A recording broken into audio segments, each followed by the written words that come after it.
Entonces vamos retomando donde nos quedamos el día de ayer, que el día de ayer hablamos de las aguas oceánicas, mencionamos los océanos que existen, dónde están ubicados, la importancia de que existan este tipo de aguas y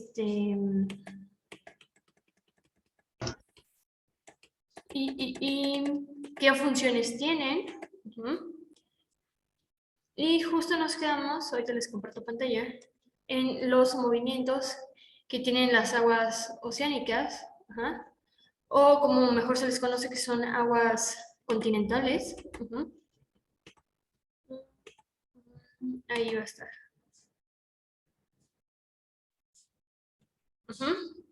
Entonces, quedamos que son 3 tipos de movimiento, que son las olas, mareas y corrientes. Y ayer decíamos que las olas son movimientos ondulatorios superficiales de las aguas que se provocan por el viento, que son perceptibles cuando mucho a 30 metros de profundidad. Entonces, es importante que considerar que lo pueden presentar o este tipo de movimiento lo podemos observar en mares, océanos y golfos, pero también se puede observar en ríos y lagos y que pues depende mucho del clima, pero que cuando tenemos alguna tempestad, estas olas o este movimiento puede alcanzar hasta los 15 metros de altura. Entonces, hay que recordar que muchos de estos movimientos, como los movimientos de cuando hablamos de la litosfera y de lo que hay en el interior de la Tierra, como lo puede ser pues las placas tectónicas, que la mayoría de los movimientos de estos elementos que conforman a la Tierra, pues causan desastres naturales. En este caso, pues tenemos un fenómeno natural que son los tsunamis, que son olas de gran altura. Luego tenemos las mareas, que vamos a tener que las mareas,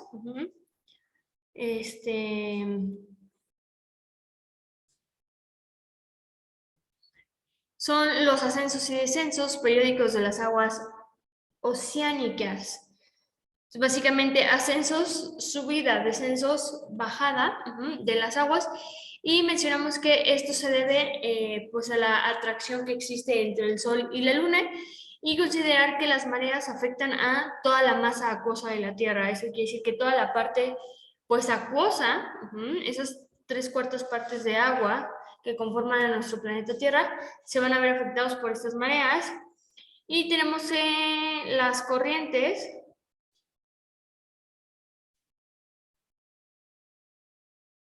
que quedamos que las corrientes son las que se encargan de transportar de las aguas de un lugar a otra agua, y que de esta forma podemos tener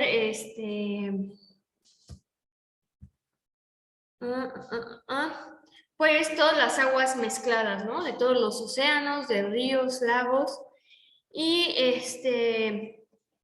pues van haciendo que circulen por toda la superficie de la Tierra. Cuando hablamos de olas, vamos a tener 2 tipos de ola: las olas de traslación y las olas de oscilación. Entonces vamos a ver visualmente en qué consiste cada una de estas olas.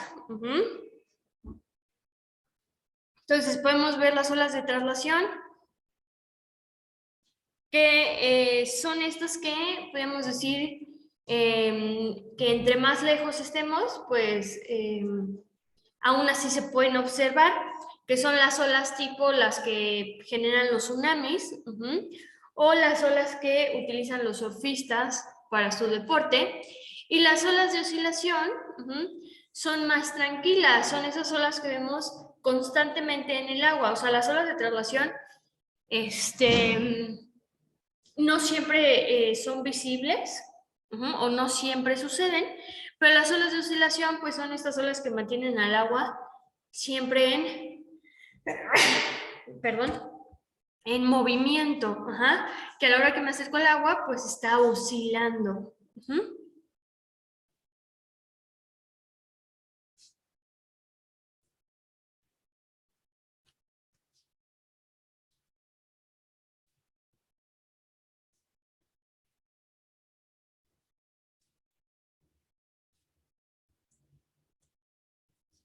Luego lo que quedamos que las mareas, pues las debemos gracias a la atracción entre la luna y el sol. Entonces vamos a observar que tenemos un total de 4 mareas: marea viva, en novilunio, marea muerta en cuarto creciente, marea viva en plenilunio y marea muerta en cuarto menguante. Entonces, estas mareas están relacionadas con las fases de la luna, la posición en la que se encuentra la luna y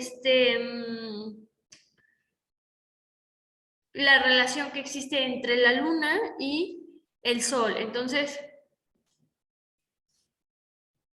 ay, espérenme. Ay, disculpa. Entonces, bien importante que vean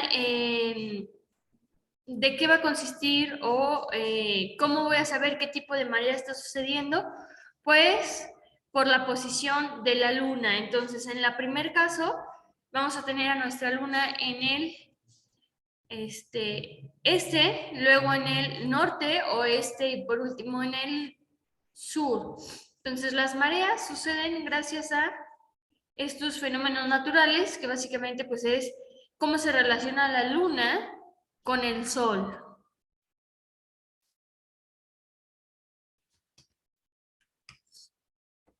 Y vamos a hablar un poquito de las corrientes.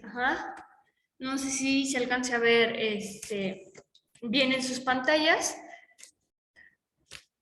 pero déjenme, ¿saben qué? Déjenme modifico un poco la diapositiva porque a lo mejor estamos batallando para observar la imagen. Entonces, para que sea mejor, quito los títulos y hago la imagen más grande. Creo que ahí ya se ve mejor. Y pues estas son todas las corrientes que vamos a tener en toda nuestra superficie terrestre. Entonces ahí las tenemos marcadas con numeritos. Por ejemplo, la 1 es la corriente de Alaska y quiere decir que el agua fluye en esa zona. Por ejemplo, la 2, Pacífico del Norte, la 3, de California, la 4, Ecuatorial del Pacífico, la 3 y 4, perdón, Ecuatorial del Pacífico, la 5, contracorriente ecuatorial. Entonces, fíjense cómo, gracias a estas corrientes, el agua va fluyendo de un lado a otro. Y esa es la descripción de corriente. Son estos flujos de agua que llevan agua de un lado a otro lado. Podemos ver cómo es que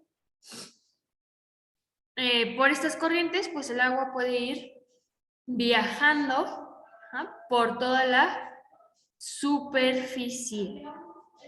Entonces, tenemos un total de 31 corrientes ubicadas por toda la superficie terrestre.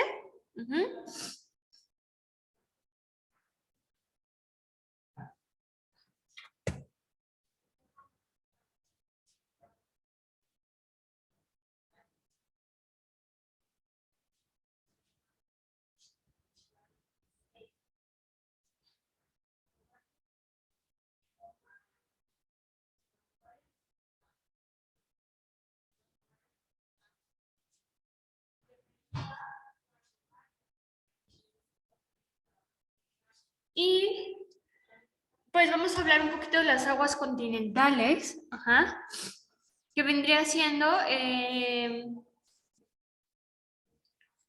Aguas dulces o la hidromasa continental. Nos dice que estas aguas continentales constituyen apenas el 2.6%, ya habíamos visto la separación, ya habíamos visto que nuestra mayoría de agua se encuentra concentrada en los océanos, ¿no? Y que pues nos representan el 97 punto y tanto por ciento, y que esa agua es salada, y que del 100% del agua que hay en la Tierra, el 2.6% pues es agua dulce, que es el agua que nosotros podemos consumir. Ajá. Entonces, tenemos las aguas continentales. Las aguas continentales están conformadas por nuestras aguas dulces, que son el 2.6%. Ajá. Y el otro 97.4% pues de aguas oceánicas, que son aguas saladas. Ajá. Entonces, las aguas continentales podríamos resumirlo a que es el conjunto de todo el agua que hay en el planeta. La parte dulce y la parte salada. Ajá. Ese 2.6% y ese 97.4%. Y la podemos encontrar en dos estados físicos, que son el líquido y el sólido. Ujú. El líquido, pues lo podemos encontrar en mantos acuíferos, en fuentes o manantiales, torrentes, arroyos, ríos, lagos, lagunas de agua dulce, pantanos.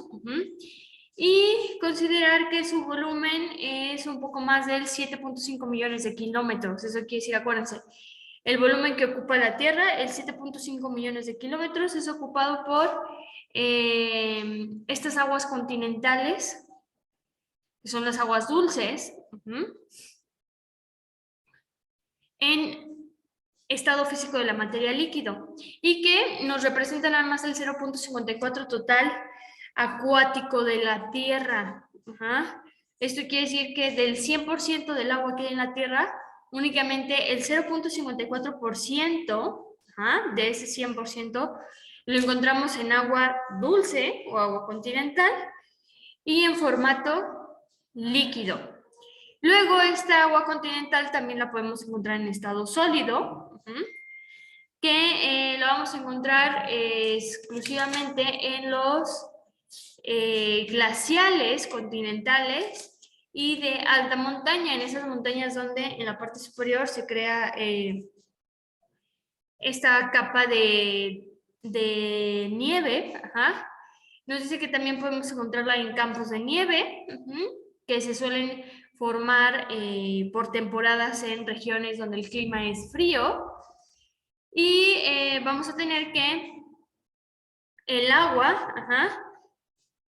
continental, que es el agua dulce, pues la podemos encontrar en líquido o sólido. Líquido ya vimos en qué partes, como mantos, fuentes, manantiales, y la sólida pues en los glaciales y en los campos de nieve que se forman en algunas temporadas en regiones donde hace frío. Y entonces, hablando de aguas continentales, pues vamos viendo los ríos. Ajá. Entonces, nosotros podemos tener nuestra agua dulce en formato de río. Y pues, ¿cómo definimos a un río? Su libro nos da estas tres definiciones, como corriente continua de agua. Entonces, quiere decir que pues, es un espacio donde siempre está fluyendo agua. Dice, los elementos geográficos que llevan a los océanos, mares o lagos interiores el exceso de aguas superficiales. Esto quiere decir que es ese elemento geográfico que funciona, o que su función es llevar a los océanos, mares o lagos ese exceso de agua que hay en la superficie. Entonces, eso que anda sobrando, o agua que anda en regiones que no debe, el río es el elemento geográfico que va a hacer que esa agua regrese a su océano, a su mar o a su lago, y que también son conocidos como cauces de drenaje natural de las aguas continentales, que esta tercera definición es muy similar a la segunda, me trabé, una disculpa, a la segunda definición. O sea, que funciona como un drenaje natural, esto quiere decir que nosotros no tuvimos nada que ver, que de forma natural existe y que funciona como ese drenaje que va a ir llevando esas aguas continentales, que se encuentran en la superficie, a los océanos, mares y lagos a los que pertenece. La clasificación de los ríos, podemos tener 3 tipos de ríos y todo está un poco en cómo es que se ve visualmente, ¿no? O sea, las características que me van a servir para visualmente identificarlos. Y tenemos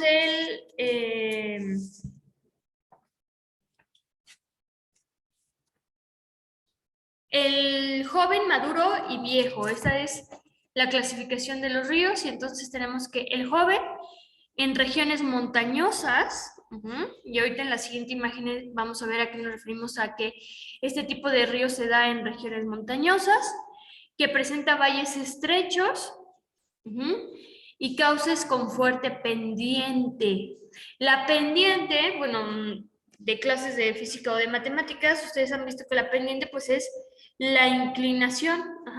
Entonces, como se dan regiones montañosas, pues vamos a tener cierta inclinación en este tipo de ríos, porque puede ser que alguna parte de este río pase por la montaña y entonces vamos a tener cauces con fuerte pendiente, con buena inclinación, debido a que se encuentra en regiones montañosas. Nos dice que su corriente es impetuosa, con frecuentes rápidos, cascadas y cataratas. Entonces, volvemos a lo mismo. Como está en una región montañosa donde vamos a tener bastante relieve, se presta para que vayan apareciendo cascadas y cataratas gracias a este relieve. Esto quiere decir que el río no sigue una línea recta, sino que está presente o su paso es por regiones que presentan relieve, por lo tanto, pues en algunos puntos irá para arriba y para otros puntos irá para abajo y se forman las cascadas y cataratas. Y nos dice que este tipo de aguas o de ríos, pues no sirven para la navegación debido a pues que presenta frecuentes rápidos. Los rápidos es cuando el agua pues lleva bastante movimiento y ese movimiento va con gran velocidad, entonces tiende a ser pues peligroso. Hay regiones donde pues como actividad puedes meterte a los rápidos, pero obviamente con equipo especializado, con una persona que lo ha hecho muchas veces y que es experto, pero generalmente pues no sirven para navegación. O sea que si yo no sé nada de navegación, no es opción meterme a un río joven debido a las características que tiene. Luego tenemos al río Maduro, que nos dice que presentan valles menos estrechos y cauces con menos pendiente. Esto quiere decir que este tipo de río no va a estar en región montañosa, por lo tanto, los cauces van a tener menos pendiente debido a que, podríamos decir que va a estar en un relieve plano. Su corriente va a ser más lenta y que parcialmente son navegables. Porque nos dice que en tiempos de lluvia suelen crecer y que se desbordan inundando las sierras colindantes. Entonces, por eso decimos que son parcialmente navegables. Hay temporadas en las que la corriente es lenta, todo está en control y entonces yo me puedo ir y navegar. Pero cuando es temporada de lluvias en este tipo de ríos, lo que sucede es que los ríos empiezan a crecer y entonces se empiezan a desbordar de las orillas, que esto quiere decir que el espacio donde está el río ya no cabe el agua y entonces las tierras colindantes empiezan a, el agua más bien se empieza a ir a estas tierras colindantes. Y, por ejemplo, si nosotros vivíamos cerca de un río, pues pudiéramos tener este problema, ¿no? Que si en algún punto la lluvia empezara a ser excesiva, hay probabilidad de que el río crezca y se desborde, y dependiendo de qué tan cerca nos encontremos de del río, pues puede llegar a haber una inundación. Luego tenemos el río Viejo, que se localizan en regiones llanas. Esto sí quiere decir que ya completamente plano, que sus valles son muy amplios y su corriente muy lenta. Que por eso van a formar numerosos meandros o curvas pronunciadas. Y que este tipo de río pues es el que se recomienda para navegar.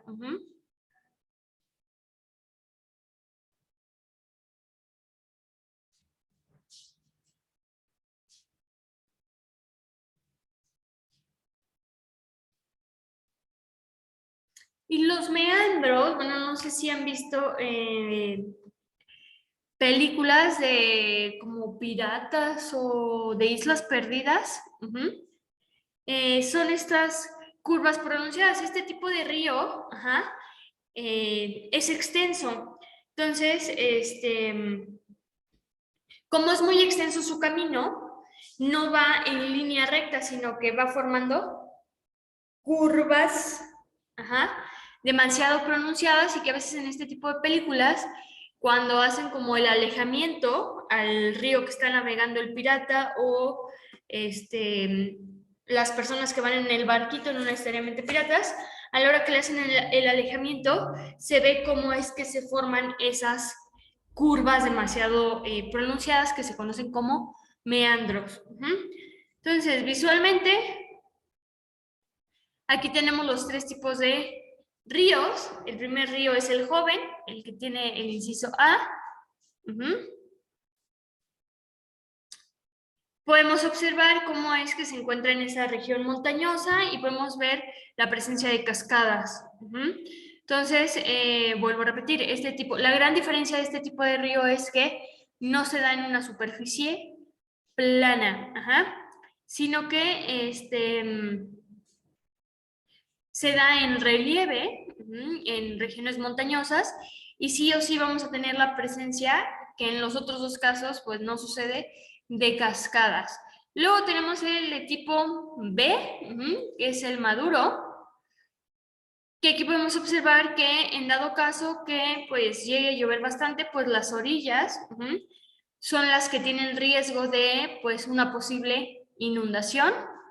Y por último tenemos el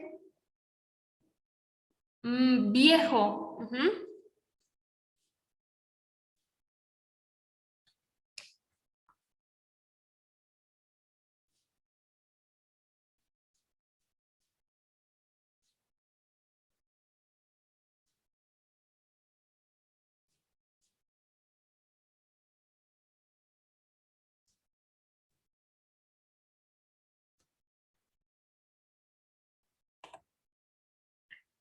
Luego vamos a tener qué funciones tienen los ríos y por qué la importancia de ellos en la naturaleza. Pues ya habíamos hablado y se mencionó en la definición que pues van a constituir la salida natural. Esto quiere decir que de forma natural, por la naturaleza.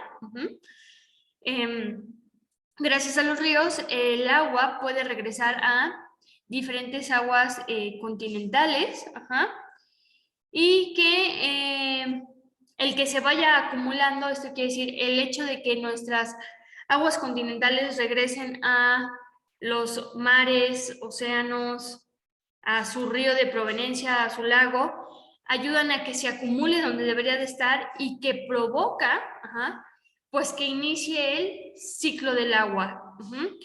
Entonces, estos ríos ayudan a que pues, los océanos, mares, lagos no queden secos. El hecho de que, aunque día con día se está evaporando agua y está entrando al ciclo del agua, los ríos se encargan de esas aguas, regresarlas a los océanos, mares, y que entonces el ciclo del agua pues no tenga un fin, que en esas regiones siempre haya agua o exista el agua para poderse evaporar y que esté sucediendo el ciclo del agua. Nos dice aquí que proporcionan agua para usos domésticos, agropecuarios e industriales. Esto quiere decir que el tipo de agua que llevan nuestros ríos es de tipo dulce. Forman parte de ese 2.6% de agua dulce y que, como sabemos, esta agua dulce es la que nosotros utilizamos para nuestros usos domésticos, para la parte de la agricultura y para la parte industrial. Y nos dice que suministran abundante pesca. Y nos pone aquí un ejemplo como en Bangladesh, la pesca fluvial y lacustre permite vivir a más de provocó epidemias. Ahí se me hace que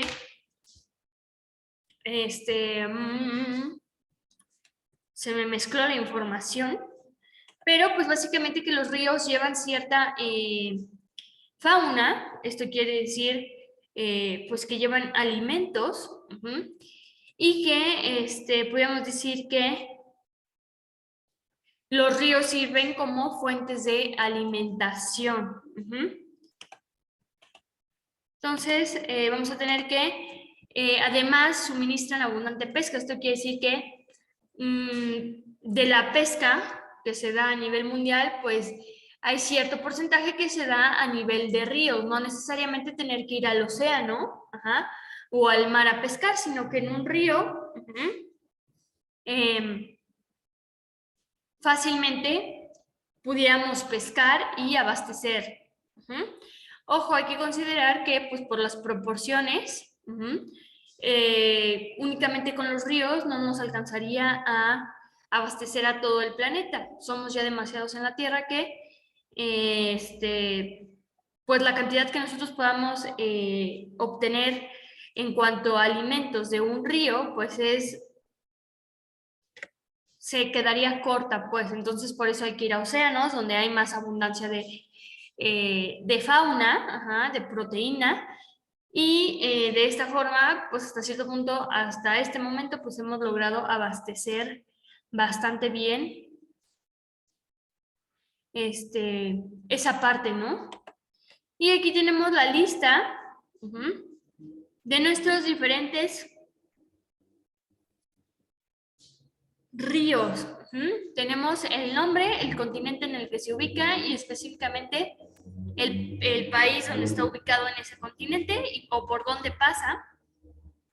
Y la longitud en kilómetros, esto quiere decir cuánto mide del inicio del río hasta el final del río.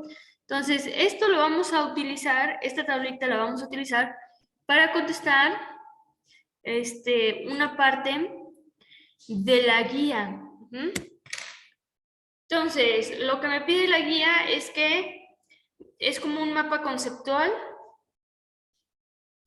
No, es más como un cuadro sinóptico, más bien, como un cuadro sinóptico. Y nos va diciendo que coloquemos los ríos donde deben de ir colocados. Entonces, lo que voy a estar haciendo es pasarme de la guía a la presentación para que podamos ir contestando. Déjenme, abro la guía antes de cualquier otra cosa para podérselas compartir y poder ir contestando esa parte. Lo único que nos debe de interesar es, o lo que nos está preguntando, pues es dónde está ubicado el río, en qué continente está ubicado. Entonces vamos a ir viendo de los ríos que nos da como opciones, en qué continente está ubicado para saber dónde lo vamos a colocar en la guía.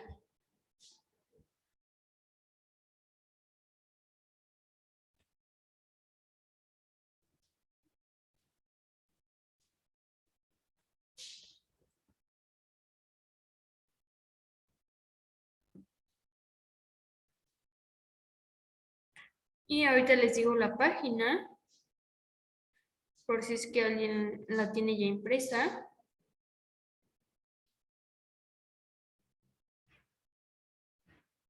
Es la página 18. De todos modos se las comparto.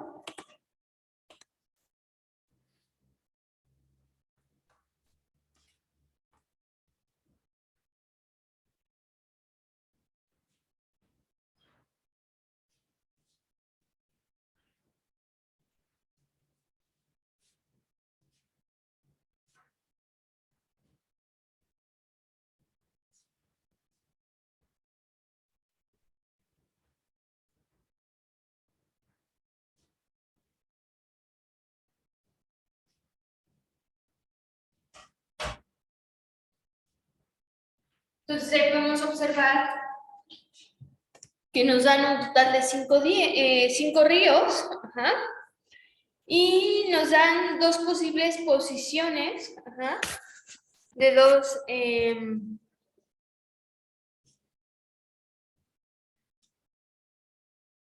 ríos. Ajá. Entonces dice, ríos del mundo. Los primeros tenemos los más largos del mundo localizados en Europa. Ajá. Entonces tenemos de opciones el Danubio, el Volga, el Nilo, el Usumacinta y el río Bravo. Entonces vamos a ver en nuestra lista dónde se encuentra el río Danubio, el Volga, Nilo, Usumacinta y el río Bravo para ver cuáles de todos estos se encuentran en el continente europeo.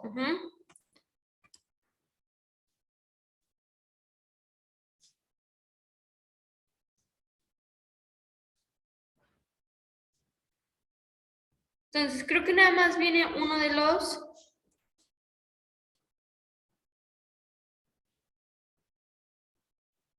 2 que tenemos que colocar ahí. No sé si observan ahí en el número 17 viene el río Volga y está ubicado en Europa. Entonces, en uno de los cuadritos vamos a poner Volga.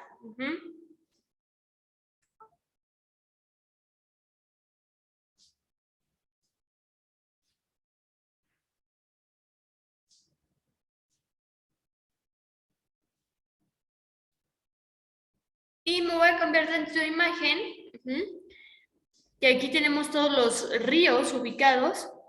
Y váyanse a donde dice Europa, y por ahí se ve el río Volga, y podemos observar que aunque no me lo ponen en la lista, ahí en el continente europeo también está el Danubio, entonces el Danubio y el Volga se encuentran en el continente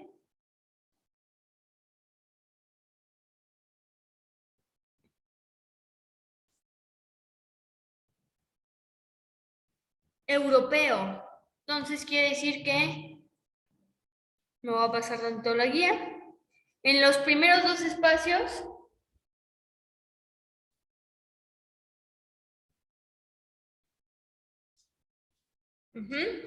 colocamos Danubio y Volga.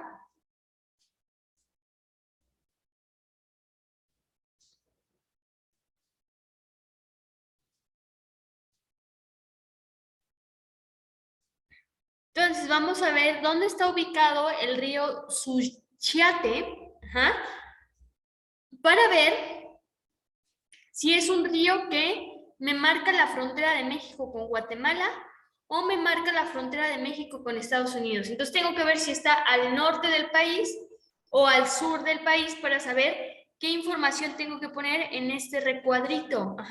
Y además ver en esa región donde se encuentra el Suchiate, ver qué otro río se encuentra marcando esa frontera. Entonces me voy a pasar para acá, para la presentación.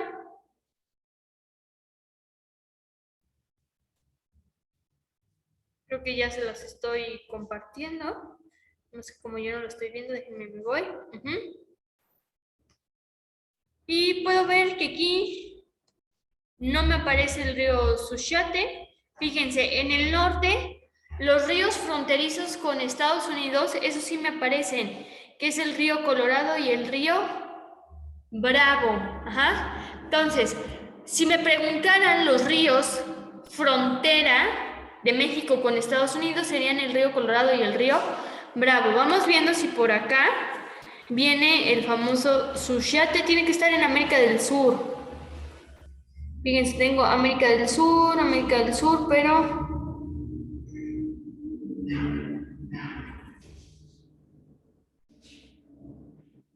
pero ninguno es el Suchiate.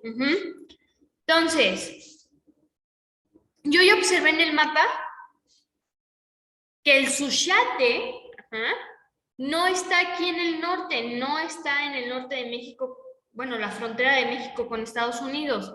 En esa frontera tengo el río Bravo y el Colorado. Entonces, vamos a tener que el río Suchiate, aunque aquí no me lo marque, no sé si sea por espacio o cuál sea el motivo. El río Suchiate marca frontera de Estados Unidos, no es cierto, de México con Guatemala. Esto quiere decir que en este espacio, que estoy señalando con mi cursor, vamos a poner ríos que señalan parcialmente las fronteras de México con Guatemala. Si ustedes buscan en internet río Suchiate, van a encontrar que es uno de estos ríos que marca frontera entre México y Guatemala. Y nosotros ya vimos que el río Bravo lo que marca es frontera con Estados Unidos. Entonces, este que tenemos aquí abajo no puede ser